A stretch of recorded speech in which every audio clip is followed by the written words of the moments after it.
Noah's Ark is a story that many of us have heard.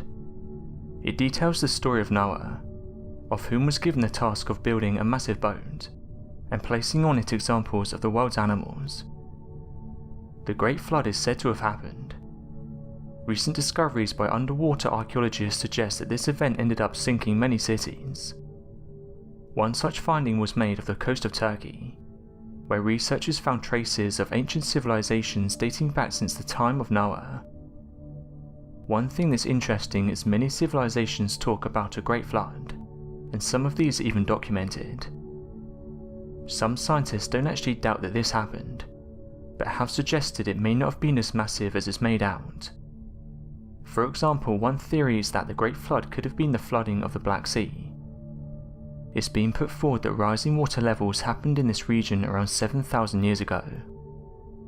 When the European glaciers melted, it caused the sea levels to rise significantly. Some have even suggested it overflowed with a force 200 times greater than that of the Niagara Falls. Although scientists think it happened, there are questions about the event itself, suggesting there's no way the world's animals could fit on one boat, with some stating the obvious, such as how would the animals have been on the boat without attacking each other, and how did Noah get the animals on the boat in the first place? Many of us are fascinated by the story of Noah's Ark, with some people even trying to build and replicate the entire thing. The search for Noah's Ark is never ending. Most of the search has been done on Mount Ararat in northeastern Turkey. To understand why Noah's Ark was never found, you need to be aware of the fact the Bible says that Noah's Ark landed on the mountains of Ararat. This happened to be on the 150th day of the flood. Whether Noah's Ark is ever going to be found we don't know, but it's important to mention that Mount Ararat rests upon volcanic strata right on top of sediments, which are said to have been laid down by the flood. Some have said that it's obvious we're never going to find Noah's Ark on this mountain. These same people state it's also very much possible that Noah's Ark will never be found at all. However, some researchers have said they've discovered wood on the Mount Ararat anomaly. They claim that this was part of the original structure, and say that this is proof the story is fact. Chinese and Turkish explorers say they're 99% sure this wood is the real deal. It was discovered by a 15-member team. They then claim that carbon dating proved this wood is over 4,800 years old. Scientists have said, however, that none of this is possible. They say it's not scientifically conceivable that the Ark ended up on top of the 15,000 feet tall Mount Ararat. Quite simply, there's not enough water on Earth to raise water levels that high. And in case you were thinking that plate tectonics raised the mountain's peak since Noah's time, Mount Ararat was just as tall and out of the reach then as it is now. So what do you guys make of this? And do you think the Mount Ararat anomaly is in fact Noah's Ark? Let me know your thoughts in the comments.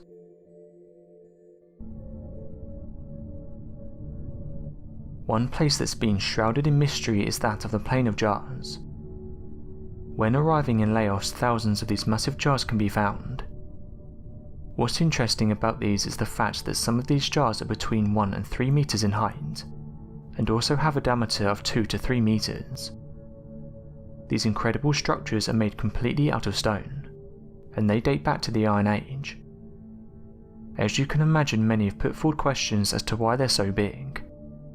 They are far too large for any modern humans to carry, so what use would they have? It's one of the biggest and most important prehistoric sites in Southeast Asia.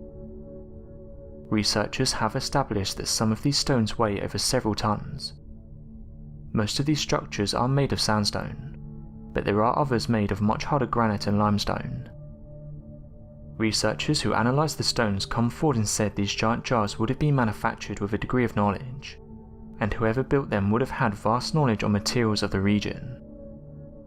It's thought their creators used iron chisels to manufacture them. However, this is just a theory, as no conclusive evidence for this exists. A 2016 excavation of the area gave researchers a new insight into the meaning of the stones. They reported the site they were working on had over 400 jars, and that they found evidence of young adults that had been laid to rest in the region. One of the researchers said that many who lived in the region didn't have a great way of life, saying that malnutrition was common for the local population. After excavations were carried out, they discovered the remains of many people. One scientist from the Australian National University said the following: "Extrapolating from the number of individuals recovered from the area, the mortuary population of the whole site may number in the thousands. The jars were placed on top of these sites. It's been said they can't definitively say the people in the jars are from the same era, but they have said it's likely. One thing that's been noted is that not much is known about who made these jars. It's been said that further work is to be carried out on the plane of jars, and that hopefully researchers can find more artifacts from the region. These finds are fascinating and have helped archaeologists get closer to understanding these giant structures."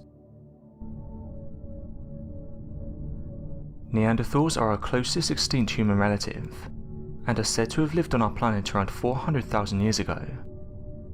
Scientists have been able to tell a lot from recent fossil finds. For example, it's believed these ancient beings would have been more stockier than modern humans, but would have been shorter. Some have said that shorter bodies would have helped them in colder conditions. What's interesting about this though is that although they were in fact smaller, they did have larger brains. This is perhaps what gave them the ability to use their surroundings to their advantage. For example, they are said to have used a diverse set of sophisticated tools. They would have been able to create fire and wore clothing. Another interesting find that archaeologists have made in recent years is that they buried their closed ones. Evidence of this has been found in places like Europe. It's also been found that after the person passed away they would have visited the burial site, and even placed down flowers on the site. Archaeologists have said that no other primates have exhibited this type of behaviour. Over the years, researchers have worked to find out the main difference between us and the Neanderthals.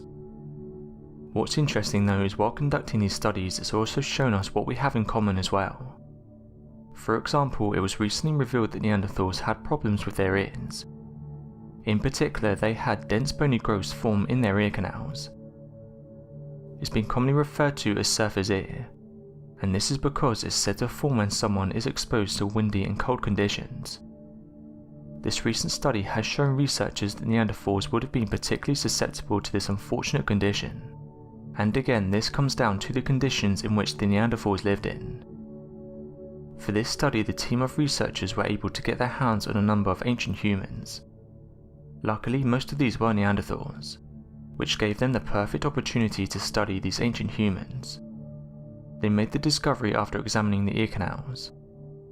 The scientists discovered that this condition was quite common in the remains they studied. Unfortunately, these ancient humans would not have been able to treat this condition. In their cases, it would have led to a decrease in hearing, ear infection, hearing noises due to trapped debris, and daily pain. The researchers discovered that other individuals had this condition as well, but it was mostly found in Neanderthals. As of right now, researchers are carrying out more tests on the individuals.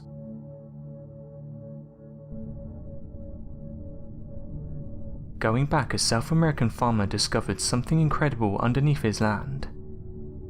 Over the years, people found incredible relics, and what's interesting is that most of the time they weren't even looking for them.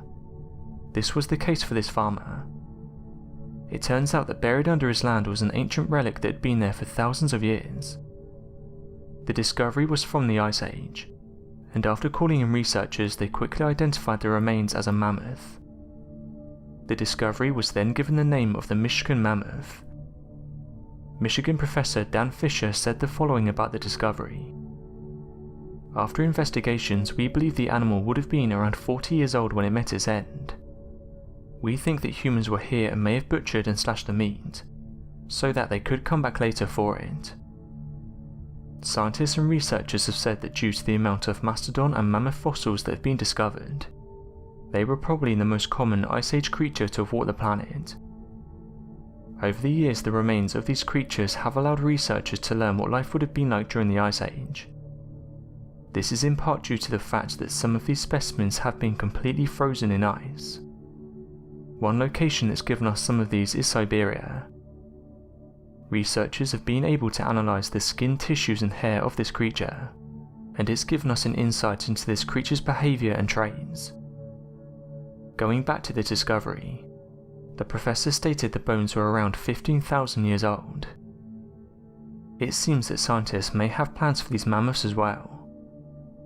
Last year it was announced by scientists in Russia along with South Korea that they've been working on bringing back prehistoric creatures.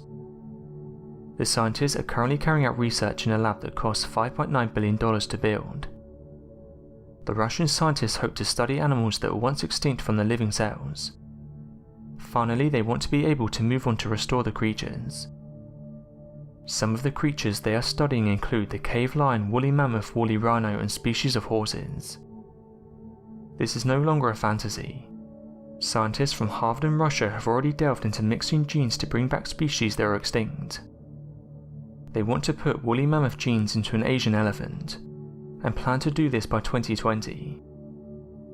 Some have suggested this could be the start of something huge, with people putting forward the idea we'll eventually have extinct species roaming our planet again.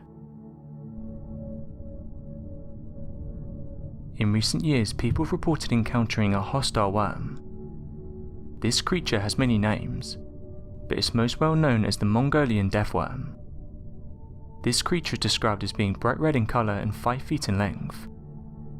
According to locals, the creature can be found occupying the Gobi Desert, and when confronted can eject a large amount of acid-like venom that then allows the worm to burrow inside the body of any large animal.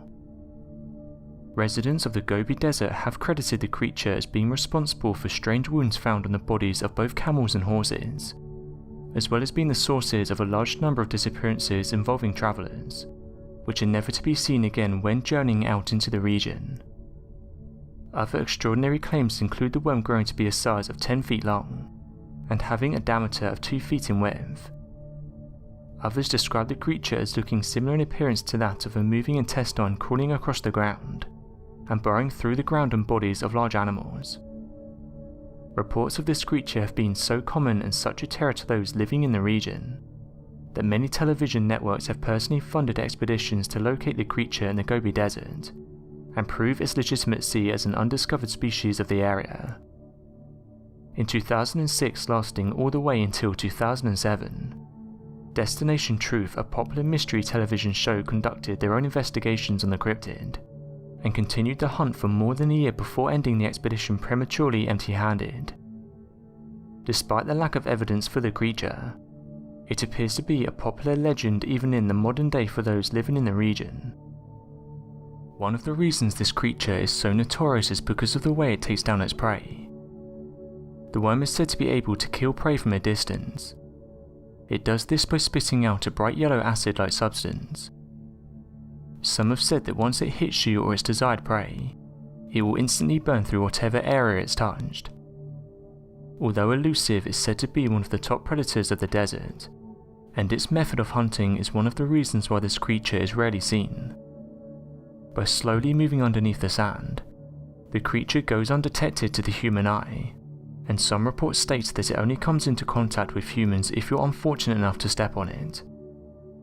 Other reports have said that another reason this creature is hardly seen is because of how long it hibernates for. It's said that for 10 months of the year this creature is buried deep in the sand. When June and July comes, it starts to wake up and starts moving around hunting for its prey. So what do you guys make of this? And do you think this worm exists? Let me know your thoughts in the comments.